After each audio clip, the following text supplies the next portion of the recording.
Hello बच्चा party. तो आज हम बात करने वाले हैं इंडेफिनिट इंटीग्रल। क्या आपके माइंड में सवाल आता है यार, चैप्टर तो इंटीग्रल है, ये इंडेफिनिट इंटीग्रल क्यों? भाई इंटीग्रेशन दो पार्ट में डिवाइड होता है, एक डेफिनिट इंटीग्रल एक इंडेफिनिट इंटीग्रल। और आज हम बात करेंगे प्रॉपरली इंडेफिनिट इंटीग्रल क्योंकि इसको हमने सेपरेटली पढ़ाने का मूड बनाया है। राइट, अब इस 10 से 12 मिनट के अंदर आप इस पूरे चैप्टर को रिवाइज कर पाएंगे इंक्लूडिंग सारे फॉर्मूलाज। और सबसे लास्ट में आपको ये भी बताने वाला हूं बिल्कुल एंड ऑफ द वीडियो कि भाई साहब इंपॉर्टेंट क्वेश्चन कौन से हैं एनसीईआरटी में जो पेपर में आएंगे। देखिए आप पीछे मैंने टेबल बना रखी है, उसमें मैं आपको बताऊंगा एक्सरसाइज वाइज। ठीक है, तो चलिए बिना देरी किए हुए हमें क्या स्टार्ट करना है, इंडेफिनिट इंटीग्रल स्टार्ट करना है। तो स्टार्ट कर देते हैं फटाफट से। तो इंडेफिनिट इंटीग्रल में मेरे दोस्त सबसे पहले हमें बेसिक फॉर्मूलाज पता होनी चाहिए। तो पहला फॉर्मूला है कि अगर x की पावर n लिखा हुआ है और उसका इंटीग्रेशन करना पड़े तो एक पावर बढ़ा दीजिए और अब जो पावर आई उसको नीचे लिख दीजिए, जैसे कि आपको पहले वाले में दिखाई दे रहा है। अगर सिर्फ x है तो x की पावर 2 हो जाएगी और अपॉन में 2 आ जाएगा। सिर्फ 1/x है तो उसका log of mod of x हो जाएगा। रूट x है तो x की पावर 3/2 अपॉन में 3/2 आ जाएगा। अगर e की पावर x है तो e की पावर x चिकना घड़ा होता है, वो आपका डेरिवेटिव भी वही रहता है, वो आपका इंटीग्रल भी वही रहता है। उसके बाद a to the power x है तो a to the power x upon में log e ऑफ a हो जाता है। log e ऑफ a क्या होता है? ऐसे भाई साहब, अगर a to the power x का इंटीग्रेशन पूछा गया आपसे तो आप लिखेंगे a की पावर x log e of a। Example के तौर पर यहां पे पूछ लिया जाए कुछ ऐसा तो आप लिखेंगे 6 की पावर x log e ऑफ 6। इस तरीके से आप कर देंगे इसको आसानी से। तो ये बात आपको आ गई होगी समझ में। अब वापस आइए, तो भाई ये तो बेसिक फॉर्मूलाज थे। अब ट्रिग्नोमेट्री के कुछ बेसिक फॉर्मूलाज होते हैं, ये भी मैं आपको बता दूं। साइन एक्स का इंटीग्रेशन माइनस कॉज एक्स होता है और कॉज एक्स का माइनस कॉज एक्स का साइन एक्स होता है। सेक स्क्वायर एक्स का टेन एक्स और कॉसेक स्क्वायर एक्स का माइनस कॉट एक्स और सेक एक्स टेन एक्स का सेक एक्स और कॉसेक एक्स कॉट एक्स का माइनस का कॉसेक एक्स होता है। साथ ही साथ दो फॉर्मूले और होते हैं, मैं यहां पे लिख रहा हूं, एक सेक एक्स होता है और एक आपका कॉसेक एक्स होता है। ये दोनों भी मैं बताऊंगा आपको। और ये एक आपका टेन एक्स होता है और एक आपका कॉट एक्स होता है, ये भी मैं आपको बताऊंगा। कहां पर बताऊंगा? मैंने कहा लुक एट द बोर्ड, यहां पर आइए और यहां पर देखिए। सबसे पहले सेक एक्स का देखिए, सेक एक्स का क्या होता है? log sec x plus tan x.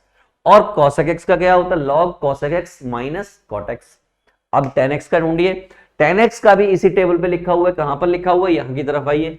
Ten x का होता है log सेक एक्स या फिर माइनस log कॉस एक्स। और कॉटेक एक्स का क्या होता है? log sine x. हो गया। अब चलते हैं परफेक्ट स्क्वायर की तरफ। तो परफेक्ट स्क्वायर पे मैं पहुंचू इससे पहले मैं आपको डेरिवेटिव वाले कुछ बताना चाहता हूं। आपको मालूम है कि साइन इनवर्स एक्स का डेरिवेटिव क्या होता है? 1 अपॉन रूट में 1 माइनस एक्स स्क्वायर। तो उसी का अगर इंटीग्रेशन किया जाए तो साइन इनवर्स एक्स आ जाएगा। तो इसी तरीके से मैंने सारे फॉर्मूलाज यहां पर लिख दिए हैं। आपको सिर्फ साइन का याद करना है। किसका याद करना है? साइन का याद करना है, टेन का याद करना है और सेक का याद करना है। बाकी के जो तीन बचे वो नेगेटिव साइन के साथ लगा दीजिए, आपका काम बन जाएगा। अब परफेक्ट स्क्वायर की तरफ चलते हैं। यहां आइए परफेक्ट स्क्वायर पे। अगर कहीं पर लिखा हुआ है, इधर वाले पर देखिए, विदाउट रूट और अपॉन में लिखा हुआ है x square minus a square, formula हो जाएगा 1/2a log x minus a upon में x प्लस ए। अगर a square minus x square हो जाए तो 1/2a log a plus x upon में a माइनस एक्स हो जाएगा। X square plus a square हो जाए तो क्या हो जाएगा? 1/a tan inverse x by a हो जाएगा। अब यही सारे फॉर्मूले रूट की फॉर्म में आने लगे। तो सबसे पहले x square minus a square under the root और वो भी अपॉन में, तो क्या होगा? log x प्लस रूट में x square minus a square. A square minus x square हो जाए तो उसका होगा सिर्फ और सिर्फ sign inverse x by A. Root में x square plus a square या ए स्क्वायर प्लस एक्स स्क्वायर लिखा हुआ वो 1 के अपॉन में, तो वो हो जाएगा log x plus root of x square plus a square और we can say a square plus x square.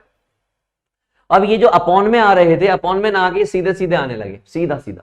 तो रूट में अगर ए स्क्वायर माइनस एक्स स्क्वायर मिल रहा है तो वो होगा एक्स बाई टू रूट में a square minus x square plus a square by two sine inverse x by ए।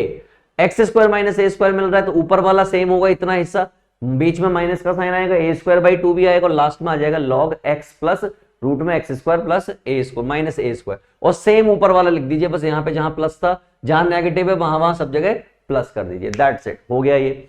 अब चलते हैं आइलेट मेथड पर। आइलेट मेथड क्या होता है? आई बोले तो इनवर्स होता है, एल बोले तो लॉगरिथमिक होता है, ए बोले तो एल्जेब्रिक होता है, टी बोले तो ट्रिग्नोमेट्रिक होता है और ई बोले तो एक्सपोनेंशियल होता है।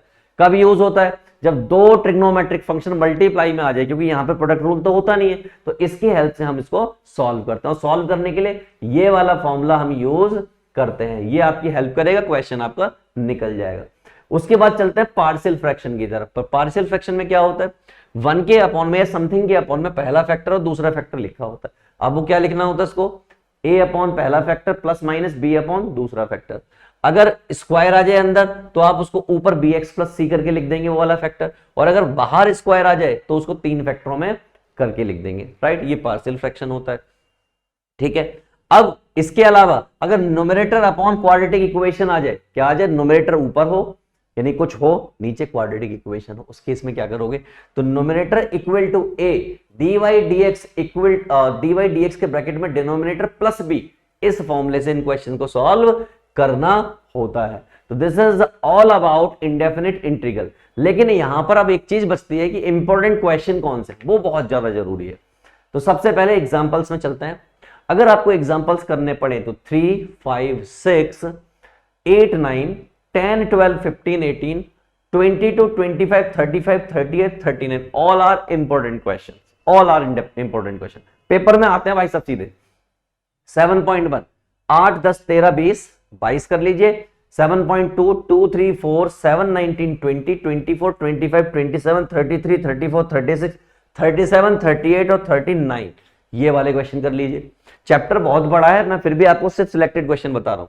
7.33, 5, 8, 12, 13, 15, 17, 19, 22, 23, 24, 7.4 में से 1, 7, 9, 11, 16, 19, 23, 25 कीजिए। 7.5 में से सिर्फ 1, 3, 6, 9, 16, 17, 20 और 23 करना है। 7.6 में से 1, 3, 11, 16, 17, 18, 19, 20, 24 करना है। 7.7 में से 3, 8, 11 करना है। और मिसलेनियस में से 4, 5, 7, 8, 10, 11, 17, 18, 19, 23, 39 करना है। अब आपका होगा सर यहाँ पर बाकी की एक्सरसाइज करनी, भाई साहब वो डेफिनेट इंटीग्रल की है जो मैं अगले माइंड मैप में आपको कराने वाला हूं। तो उम्मीद है कि आप इसको बार बार देखेंगे और इन सबको परफेक्ट कर लेंगे, और परफेक्ट करने के बाद इन क्वेश्चंस को कर डालेंगे। इन क्वेश्चन को क्या करेंगे? कर डालेंगे। और कर डालेंगे तो आपका इंटीग्रेशन हो जाएगा एकदम चकाचक। अब आपको बाकी की माइंड मैप चाहिए, डिस्क्रिप्शन में फटाफट से चले जाइए, वहां पर आपको सारे के सारे माइंड मैप मिल जाएंगे। और एंजॉय कीजिए उन सारे माइंड मैप को अपने चैप्टर्स को परफेक्ट बनाने के लिए। All the best.